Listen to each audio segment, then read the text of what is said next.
하나님 말씀 마태복음 5장 21절에서 24절 말씀입니다.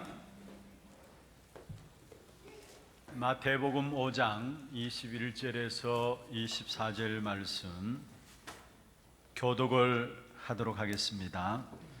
옛 사람에게 말한 바 살인하지 말라, 누구든지 살인하면 심판을 받게 되리라 하였다는 것을 너희가 들었으나 나는 너희에게 이르노니 형제에게 노하는 자마다 심판을 받게 되고 형제를 대하여 나가라 하는 자는 공회에 잡혀가게 되고 미련한 놈이라 하는 자는 지옥불에 들어가게 되리라. 그러므로 예물을 제단에 들여다가 거기서 내 형제에게 원망 들을 만한 일이 있는 것이 생각나거든 예물을 제단 앞에 두고 먼저 가서 형제와 화목하고 그 후에 와서 예물을 드리라. 아멘. 찬양대 찬양 있겠습니다.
축복을 선하겠습니다. 평안하십시오.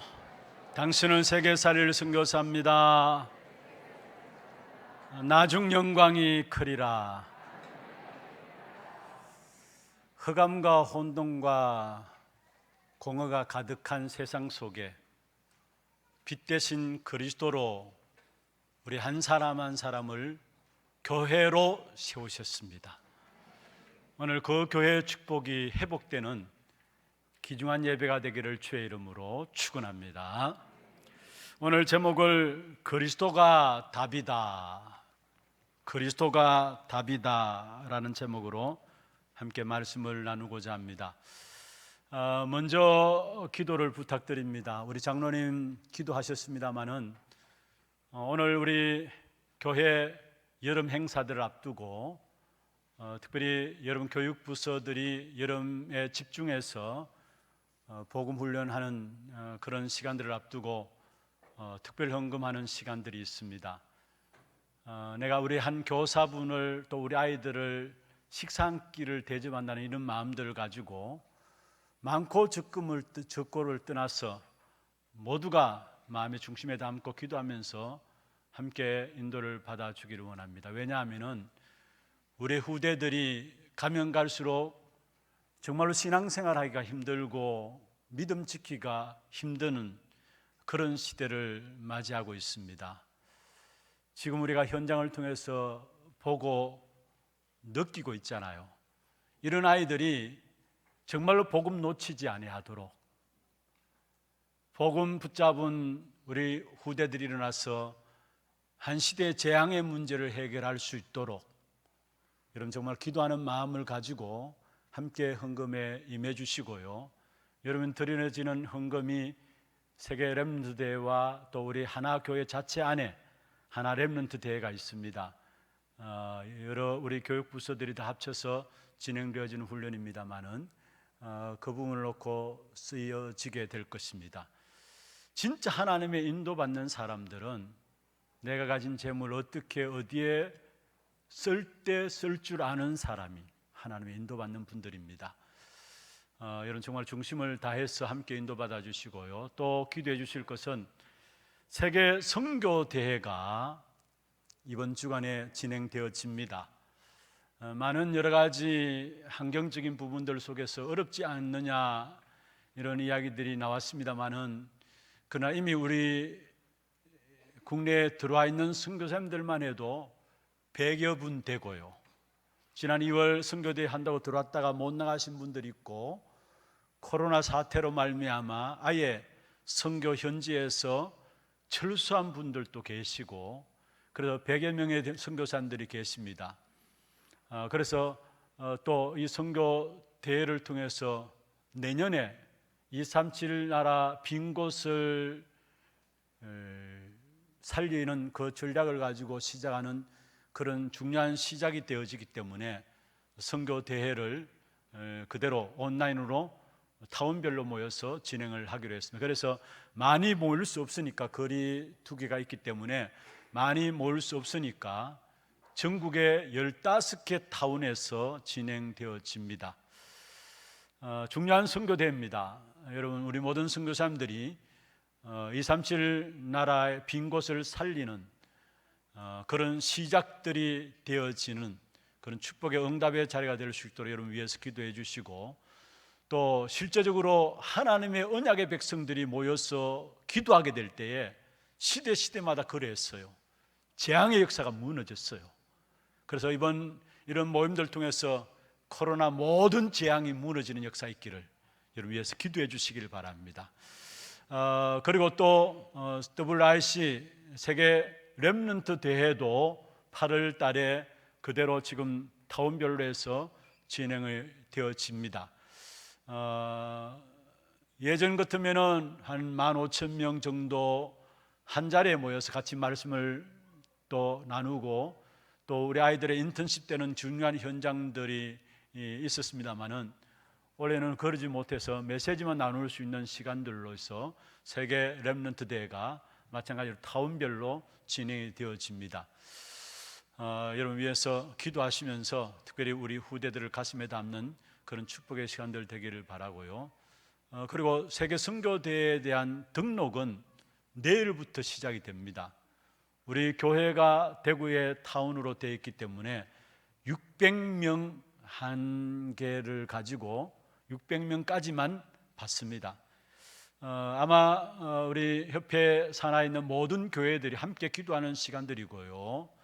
또 선교사님들을 위해서 기도할 뿐만 아니라 또 실제로 교회들이 선교에 대한 새로운 하나님 주신 응답들을 붙잡는 귀중한 기회가 될 겁니다.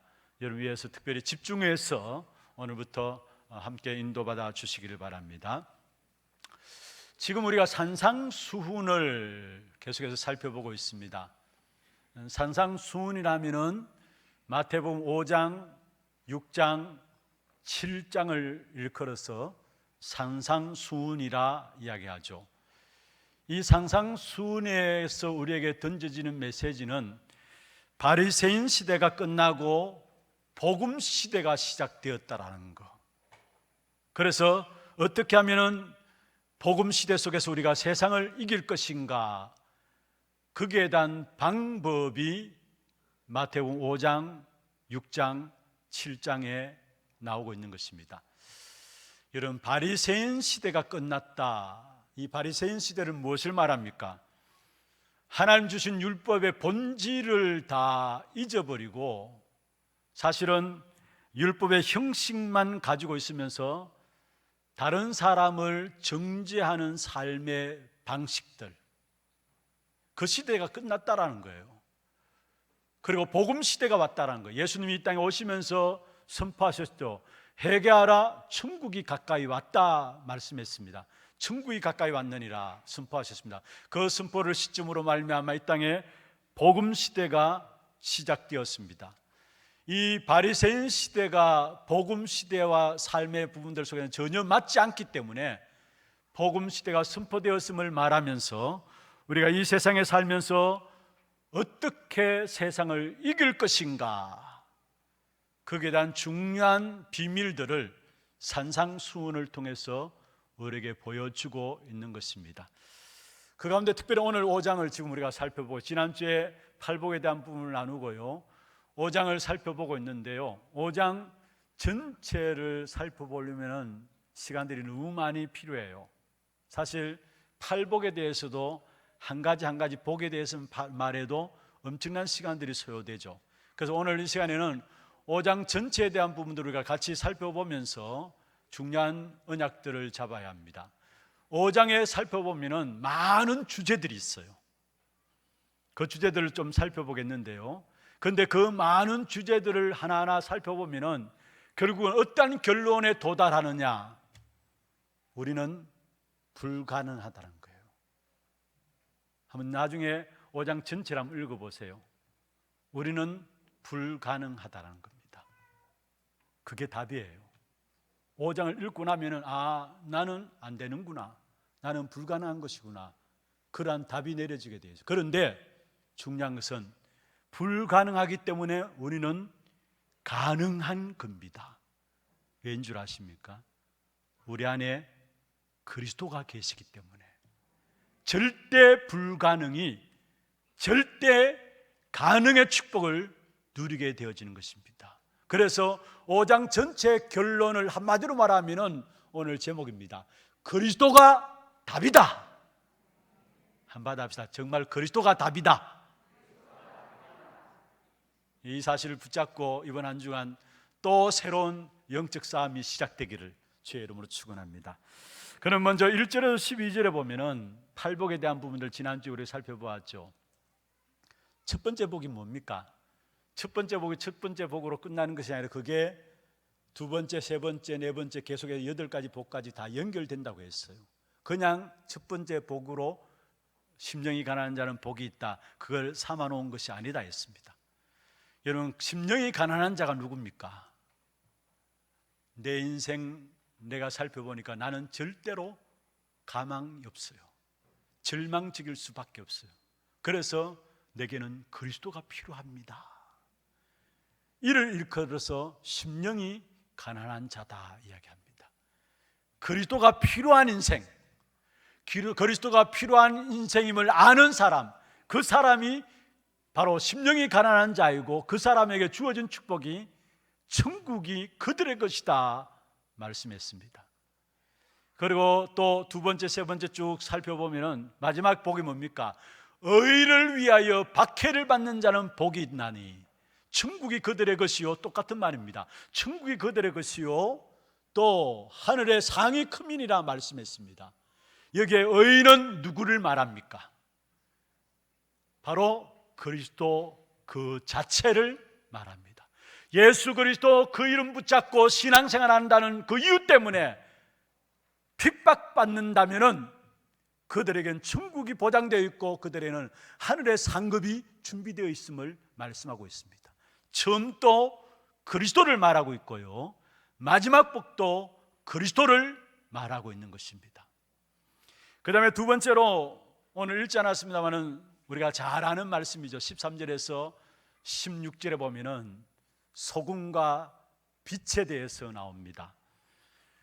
여러분, 우리에게 주신 이 8가지 복을 실현시킬 현장이 바로 세상 현장이라는 거. 그래서 하나님이 우리에게 말씀했습니다. 너희는 세상의 소금이요 세상의 빛이다. 하나님의 진정한 눈에 보이지 않는 복의 본질인 8가지 축복을 우리에게 말씀하셨는데, 그 8가지 복의 본질을 누려야 되고 그 복의 본질을 실현시켜야 될 현장이 세상 현장이라는 거. 그래서 너희는 세상의 소금이요 세상의 빛이다 말하고 있습니다. 여기서 말하는 세상은 무엇을 말할까요? 여기서 말하는 세상은 우리가 눈에 보이는 이런 육신 세상, 물론 맞습니다. 그런데 좀 더 깊은 의미로 접근하면요, 유대인의 관점에서의 세상은 어둠의 주관자가 세상을 장악하고 있는 시공간, 그것을 가지고 세상이라 합니다. 이게 어떤 면에서 더 영적이고 더 성경적이죠. 어둠의 주관자가 세상을 장악하고 있는 시공간, 그게 세상이랍니다.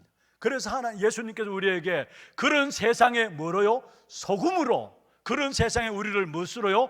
빛으로 부르셨다 했어요. 우리가 빛이 되라, 소금이 되라, 그 말이 아니에요.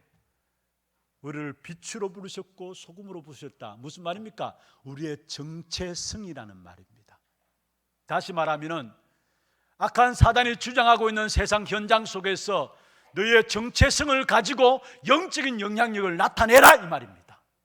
그게 빛이요 소금으로 부르신 하나님이 원하신 뜻이에요. 모든 현장의 세상 임금세가 악한 사단이 주인되어 있는 이런 세상 속에서 소금과 빛으로 우리의 정체성을 가지고 부르셨는데, 그것을 가지고 현장에서 영적인 영향력들을 나타내라는 겁니다. 여러분, 이 영적인 영향력들을 현장에 나타내는 가장 근본이요 본질이 무엇인 줄 아십니까? 그게 바로 그리스도입니다.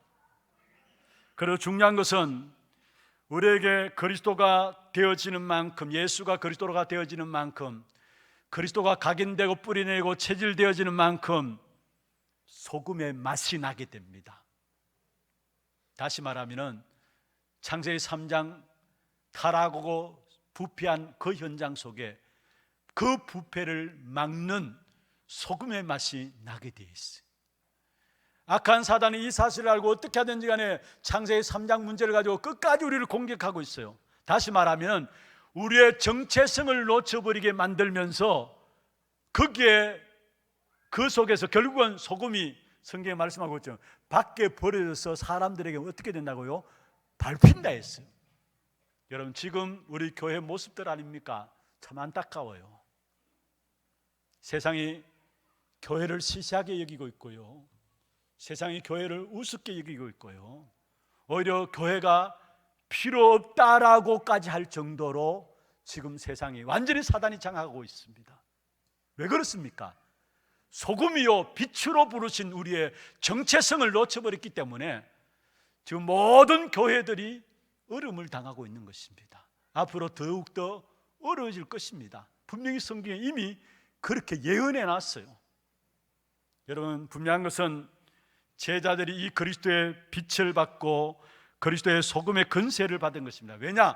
그것을 가지고 뭐 하라고요? 세상을 살리라고 그리스도의 빛과 그리스도 소금의 근세를 주신 것입니다. 이 빛이 절대적인 빛이기 때문에 이 빛 앞에 감추어질 동네가 없다라고 해요. 그게 오늘 13절 16절에 나와요. 이 빛이 비치면은 그 앞에 감추어질 동네가 없다고 했어요. 그리고 이것은 바로 절대적인 빛이기 때문에 그 빛 앞에 모든 것이 다 드러난다 했습니다. 그리고 이 소금이 맛을 잃으면 결국은 세상이 지배 당할 수밖에 없는 것이 누구의 손에? 악한 사단의 손에 지배 당할 수밖에 없는 것입니다. 그래서 저와 여러분의 정체성이 뭐냐? 소금이다, 빛이다 말씀하고 있습니다. 그 다음에 나오는 것이 바로 율법에 대한 부분들 나오죠. 5장 17절부터 20절에 보면은 예수님과 함께 율법에 대한 부분들이 나오는데, 여러분은 율법은 무엇을 위해서 우리에게 주셨어요? 율법의 목적은 그리스도를 바라보도록 주신 것입니다. 그래서 율법의 완성자이신 예수 그리스도를 말하고 있는데, 많은 바리새인들과 그 당시에 유대인들은 예수님과 예수님의 제자들의 모습을 보면서 아니 율법을 폐하는 자들이 아니냐, 그래서 시비를 가지고 왔어요. 그런데 오늘 17절에서 20절에 보면은 반드시 율법 하나도 땅에 떨어지지 않고 그대로 성취되어지는데, 이 율법은 누구를 말하느냐? 그리스도를 말하고, 이 율법의 완성이 바로 그리스도 안에서 이루어졌다라는 사실을 이야기하고 있는 것입니다. 하나님이 우리에게 율법을 주신 것으로 끝나지 아니하시고요, 우리 스스로는 안 될 줄 알고 그리스도를 보내주신 것입니다. 우리 스스로 의롭게 되려면은 모든 율법을 다 지키고 완전해야 합니다. 의롭게 되려면. 그런데 여러분, 우리 인생들이 완전할 수 있습니까? 또 모든 율법을 우리가 다 지킬 수 있습니까?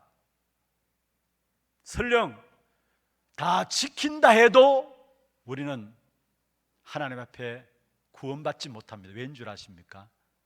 우리에게는 세상 사람들이 인정하지 않는, 믿는 사람들조차도 많은 분들이 안 믿고 있는 원죄에 대한 부분들이 있기 때문에 우리는 그것을 가지고 하나님 앞에 나갈 수가 없는 것입니다.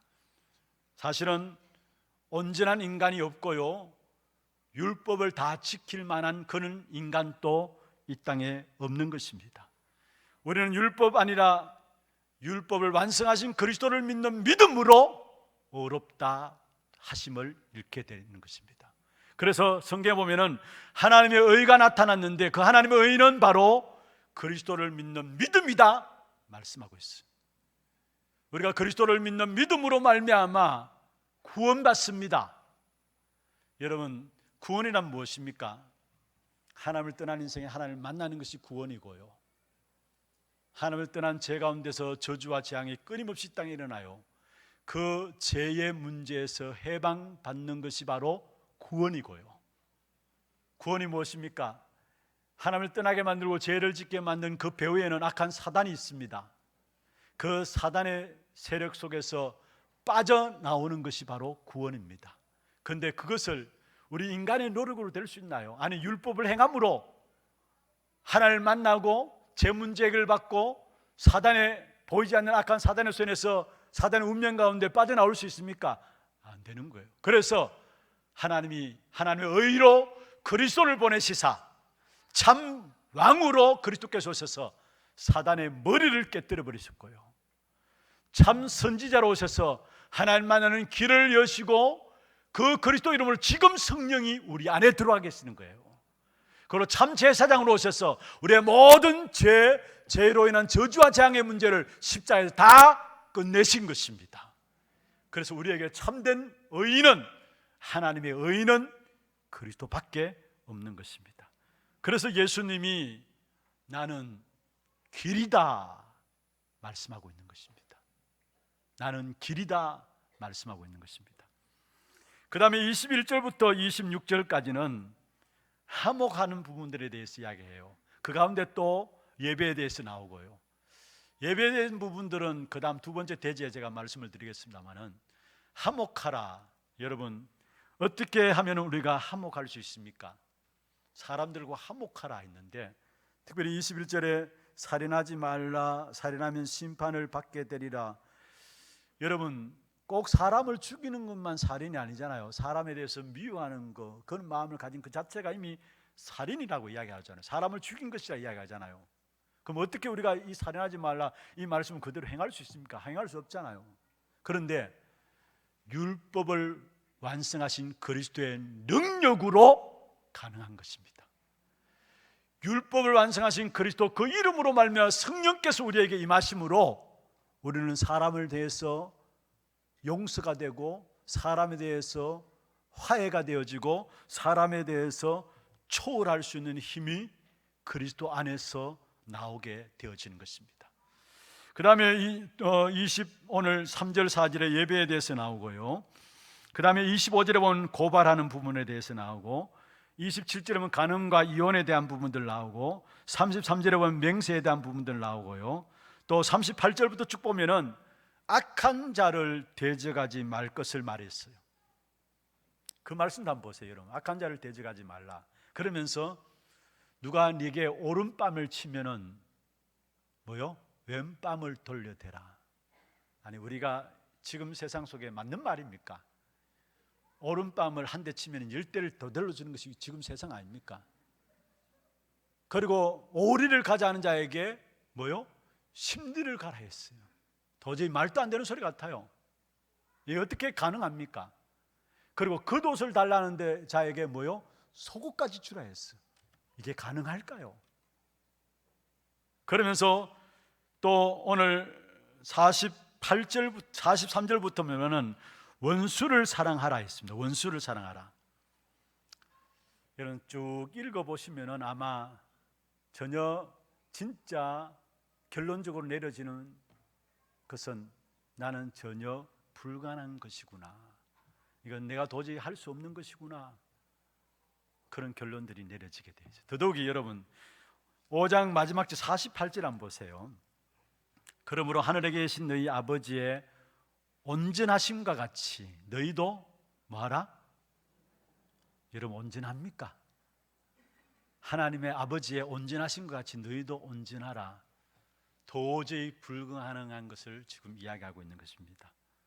그래서 결국은 그러니까 나를 믿고 나를 따라오느라 말하는 거예요. 그래서 예수님께서 내가 길이다, 그리스도가 답이요 길이다 라고 말씀하고 있는 것입니다. 여러분, 우리에게서 진정한 예수님은 내가 복이다 말씀했습니다. 예수님은 내가 빛이고 소금이다 이야기했습니다. 너의 인생에 어두운 부분들이 있지 않느냐, 거기에 내가 밝힐 수 있다라고 이야기를 하고 있어요. 그 너의 인생에서도 뭔가 모르게 썩어져가는 부분들이 있지 않느냐, 거기에 내가 그리스도가 소금이 된다 말씀하고 있는 것입니다. 여러분 세상도 마찬가지입니다.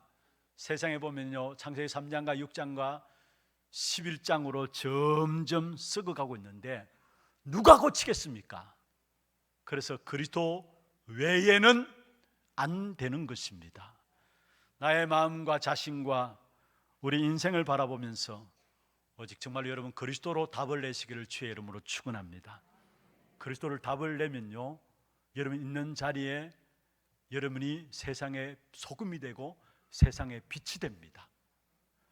그리스도로 답을 내면은 여러분 모든 가는 걸음 속에 아무에게도 욕하지 않을 수 있는 상태로 들어가게 됩니다. 성경에 보면은 22절에 형제에게 나가라 하는 자, 욕하는 자거든요.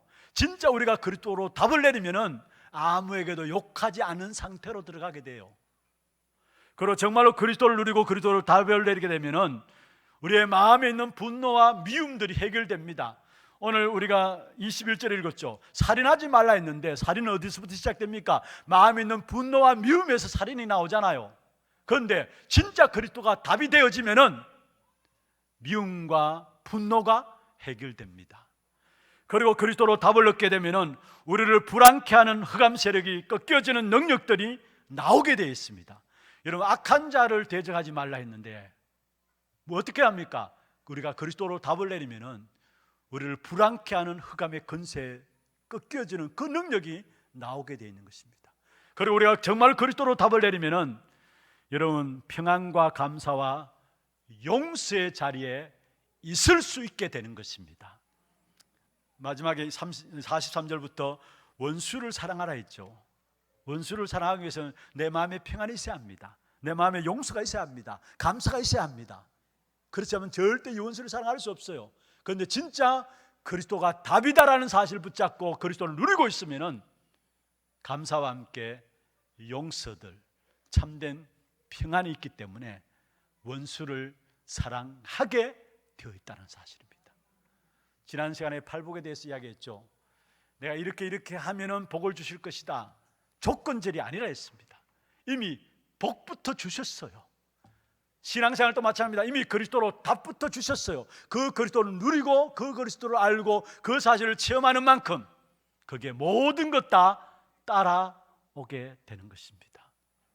여러분 정말로 그리스도가 답이다.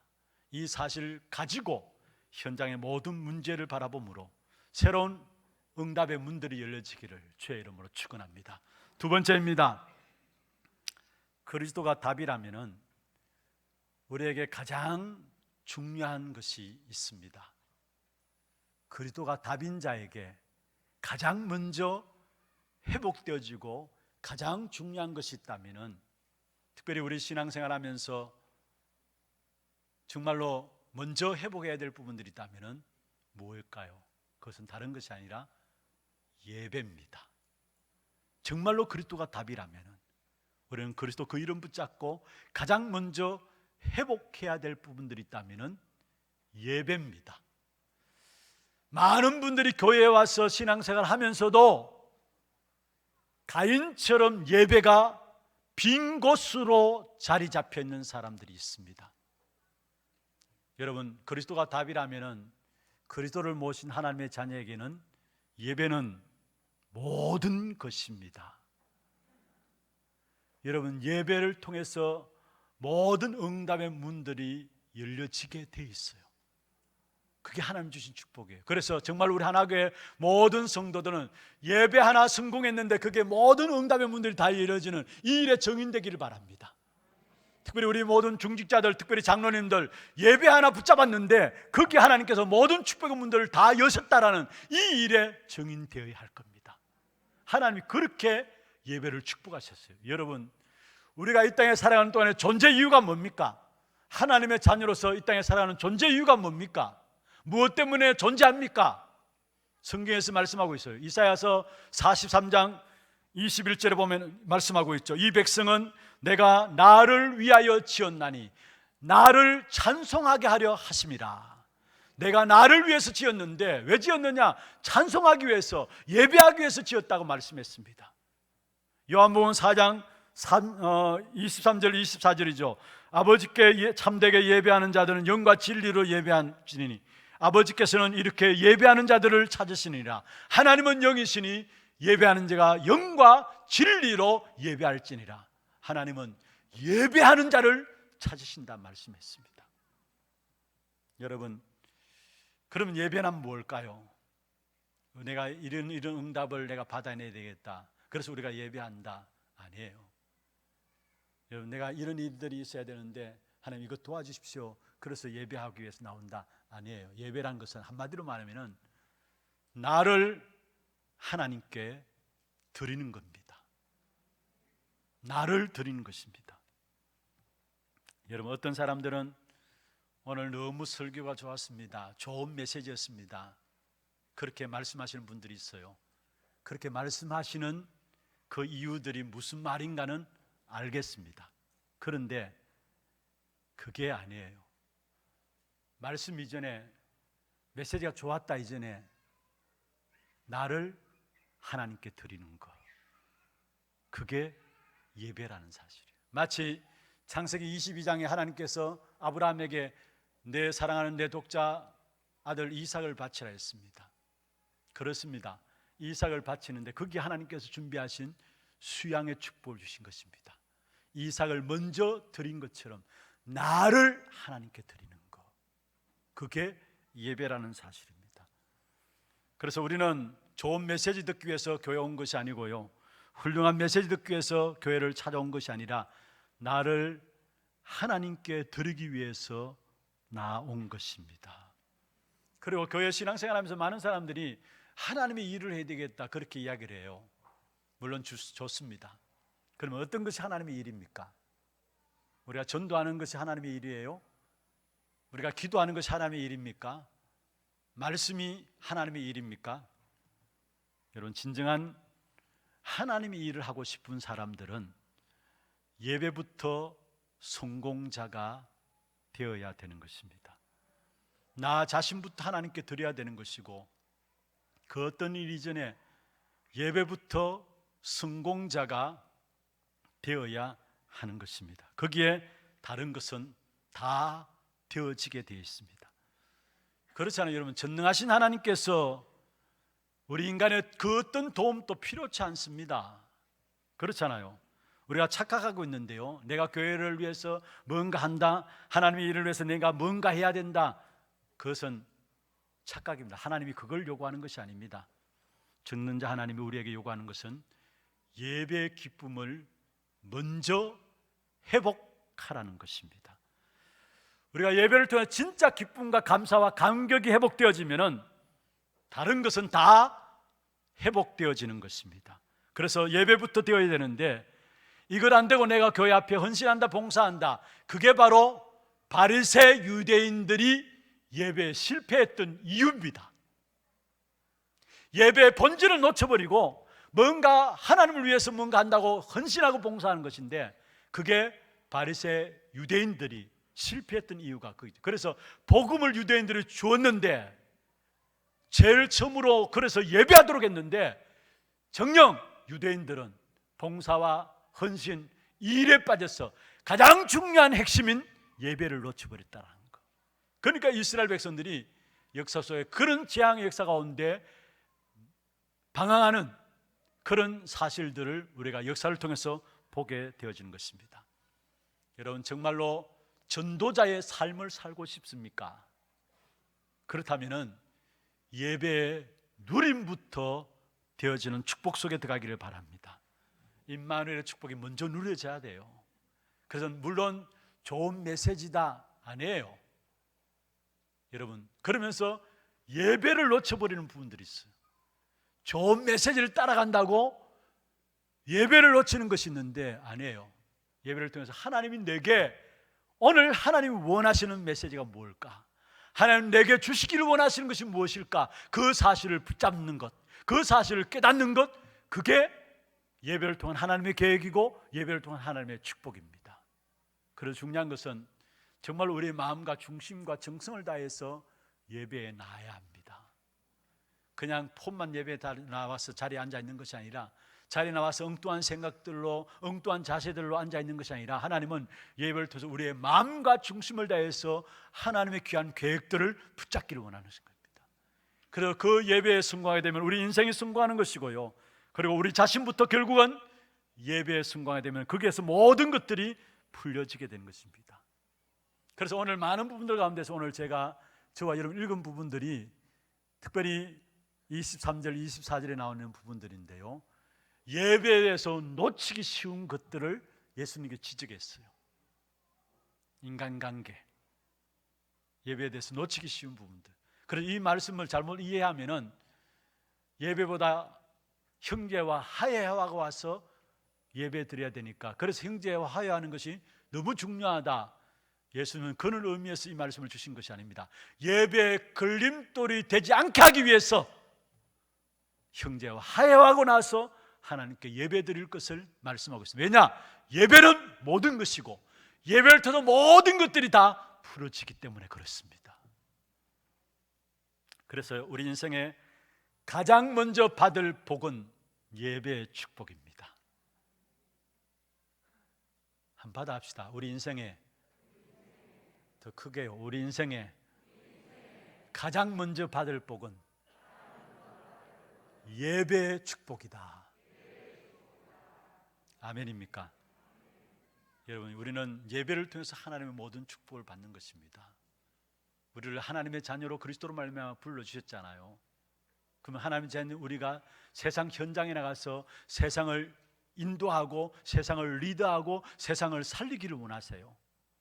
세상 속에 들어가가지고 세상에 빌어먹고 얻어먹고 그러게 원하지 않습니다.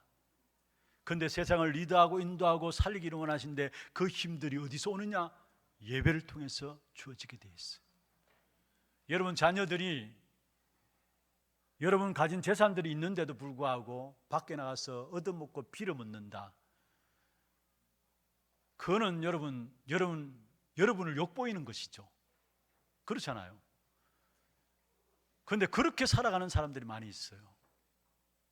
여러분 정말로 하나님은 우리를 통해서 세상 속에서 세상을 리드하고 세상을 인도하고 세상을 살리는 자로, 다시 말하면 영적 서밋과 기능 서밋과 문화 서밋의 축복을 주셔서 모든 세상 그 어떤 현장이든지 살리기를 원하시는 거예요. 그에 대한 시작이 뭐냐?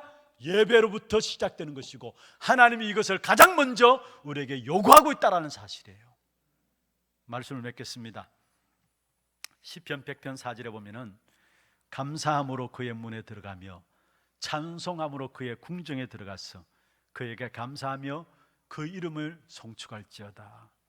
예, 감사함으로 그의 문에 들어가며 찬송함으로 그의 궁정에 들어간다. 무슨 말입니까? 임금의 호출을 받고 신하가 왕 앞에 설레는 마음으로 나간 것처럼 정말로 여러분 예배 때 나올 때마다 그러한 설레임이 있습니까? 그게 정상적인 신자예요. 그게 영적인 축복을 아는 사람이에요.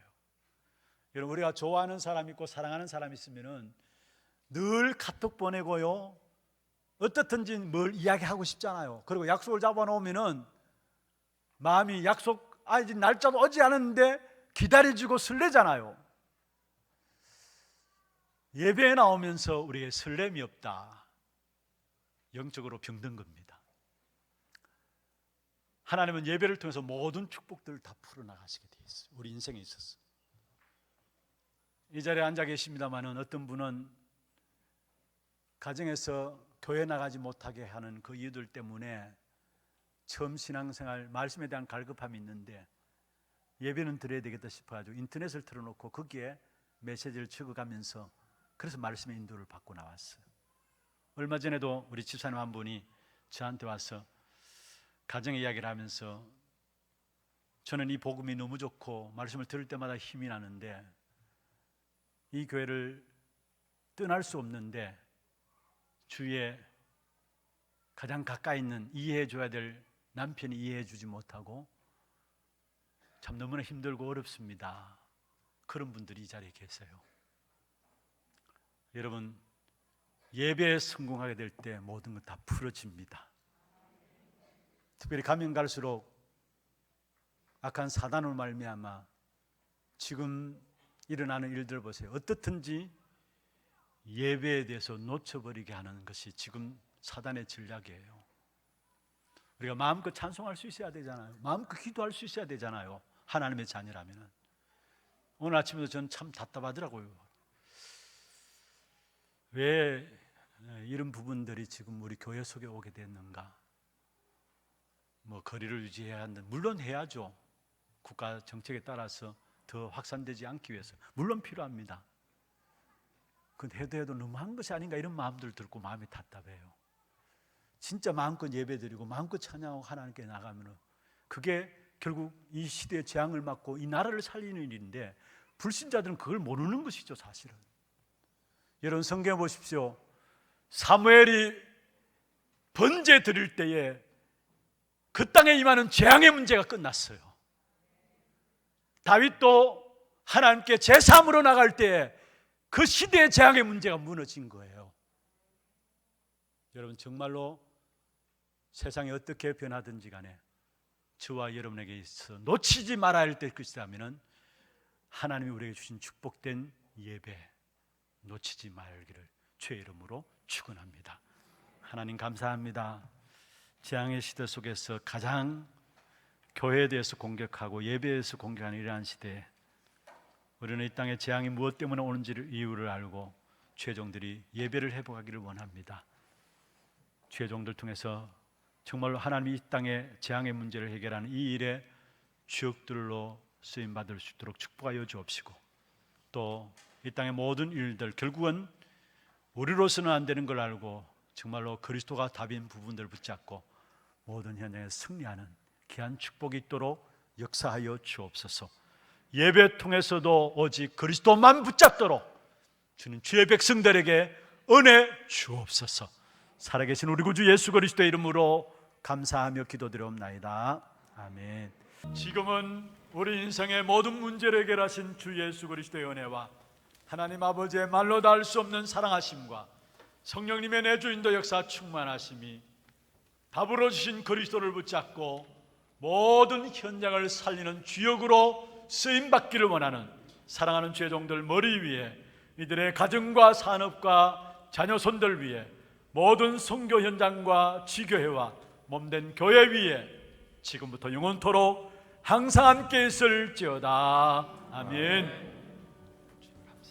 감사합니다.